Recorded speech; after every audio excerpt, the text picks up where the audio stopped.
আমার প্রশ্নটা হচ্ছে, বিগত দিনে 15-17 বছরে সাধারণ শিক্ষার্থী আমরা যারা মামলা হামলা জেল জুলুমের শিকার হয়েছি ফ্যাসিবাদী আন্দোলন সংগ্রামের করতে গিয়ে অনেকেরই বয়স সীমা চাকরির পার হয়ে গেছে, অনেকের কিংবা আছে।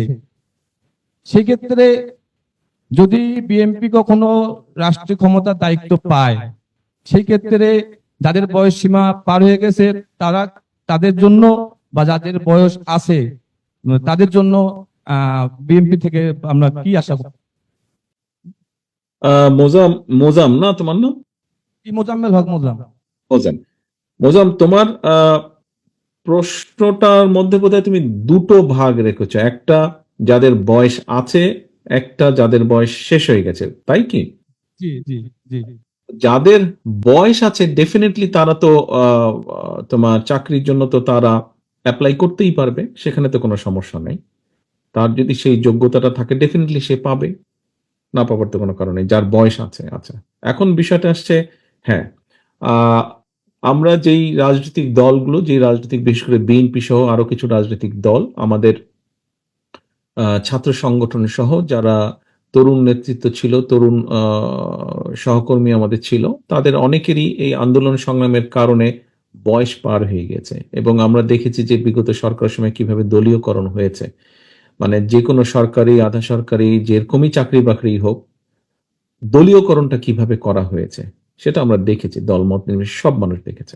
এখন এটার ভুক্তভোগী শুধু যে তোমরা যারা ছাত্র দল করেছো এক সময় তোমরাই যে, তা নয়, এর বাইরেও অনেক নিরপেক্ষ মানুষ আছে যারা সেই স্বৈরাচারের রাজনীতি করতো না, সমর্থন করতো না।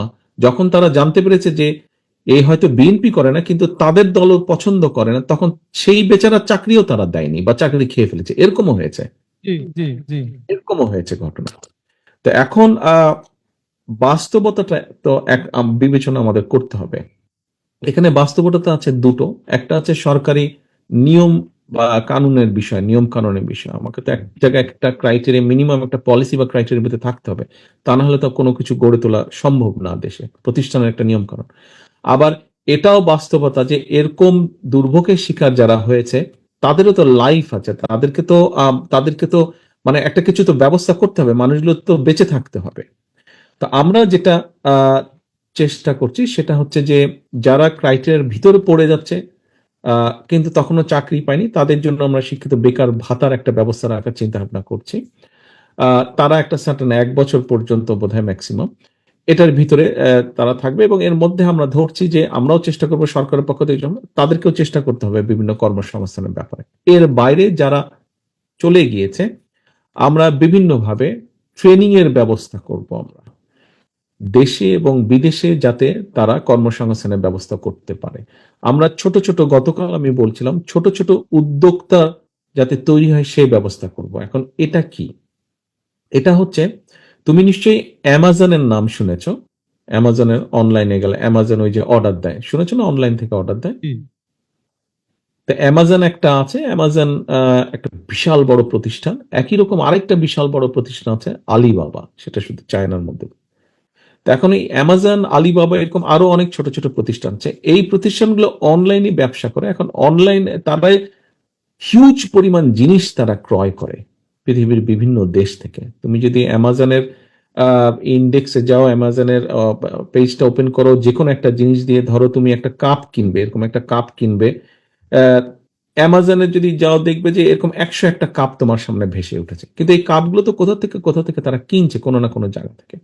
আমাদের যেটা পরিকল্পনা, আমরা যেটা চিন্তা করছি, আমরা বাংলাদেশে এরকম 5 লাখ, 10 লাখ, 15 লাখ, 20 লাখ টাকা, 50 লাখ টাকা, এরকম 1 কোটি টাকা, এরকম ছোট ছোট ছোট ছোট উদ্যোক্তা আমরা তৈরি করতে চাই, এবং বিভিন্ন প্রোডাক্ট তারা তৈরি করবে। এবং আমরা চেষ্টা করব অ্যামাজন এবং একই সাথে আলিবাবা, এই ধরনের যে প্রশ্ন, তাদেরকে এখানে নিয়ে আসার জন্য, যে ওরা যাতে এখান থেকে জিনিসগুলা কেনার চেষ্টা করে বা এখান থেকে যাতে তারা কিনে, সেই পরিবেশটা আমরা তৈরি করতে চাইছি, সেই ব্যবস্থাটা আমরা তৈরি করতে চাইছি, অবস্থাটা আমরা তৈরি করতে চাইছি। তার ফলে যেটা হবে, তুমি নিজে একজন উদ্যোক্তা হওয়ার পসিবিলিটি আছে, তোমাকে আমরা চেষ্টা করবো সরকার বা রাষ্ট্রের পক্ষ থেকে সহযোগিতা করার জন্য। একই সাথে তুমি যখন একজন উদ্যোক্তা হবা, তুমি নিশ্চয়ই 2 জন, 4 জন, 5 জন লোক তো তোমার লাগবে ওই ফ্যাক্টরিটা বা কারখানাটা বা প্রতিষ্ঠানটি চালানোর জন্য। স্বাভাবিকভাবে তুমি তখন কর্মসংস্থানের ব্যবস্থা করছো। তুমিও বেকার কর্মসংস্থানের একজন বেকারকে একটা কর্ম দিয়ে তাকে চলার তুমি উপযুক্ততা করছো। এর বাইরে তোমার মতন অনেক ইয়াং ছেলে মেয়ে আছে যারা বিভিন্নভাবে আইটিতে কাজ করছে।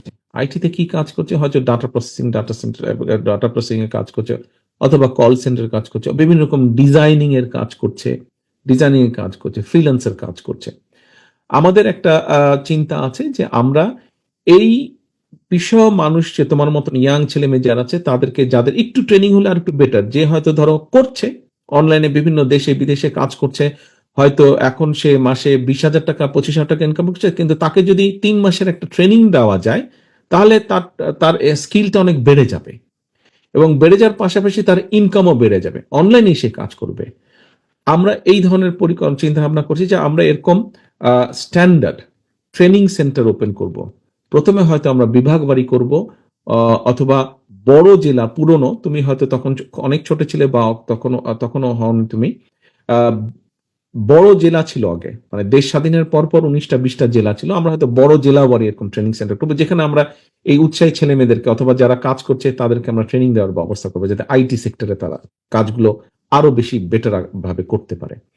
এবং একই সাথে যারা এর মধ্যেই কাজ করছে আইটি সেক্টরে, তাদের একটা বড় সমস্যা হচ্ছে তাদের পেমেন্টটা তারা ঠিকভাবে পায় না। এবং এখানে সবচেয়ে বড় একটা বাধা হচ্ছে পেপাল একটা মিডিয়া, যার মাধ্যমে দেশে বিদেশে বিভিন্ন জায়গায় টাকা বৈধভাবে ট্রান্সফার হয়। এই সমস্যাটা একটা রয়ে গেছে। এই সমস্যাটার সমাধানটা করতে হবে, পেপালের অফিসিয়াল অথরিটিটা এখানে আনতে হবে।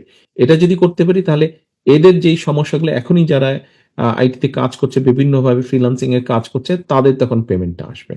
তো তোমার প্রশ্নের উত্তরে মোটামুটি ভাবে এইভাবে আমাদের চিন্তা ভাবনাগুলো আছে, পরিকল্পনাগুলো আছে, যে আমরা বাংলাদেশের তরুণ যুবক, তরুণীরা যারা আছে, যারা বেকার সমস্যার মধ্যে আছে, তাদেরকে আমরা বেকার সমস্যার অভিশাপ থেকে বের করে আনার এইভাবে একটা চিন্তা ভাবনা আমরা করছি। ধন্যবাদ মোজাম, তুমি ধন্যবাদ।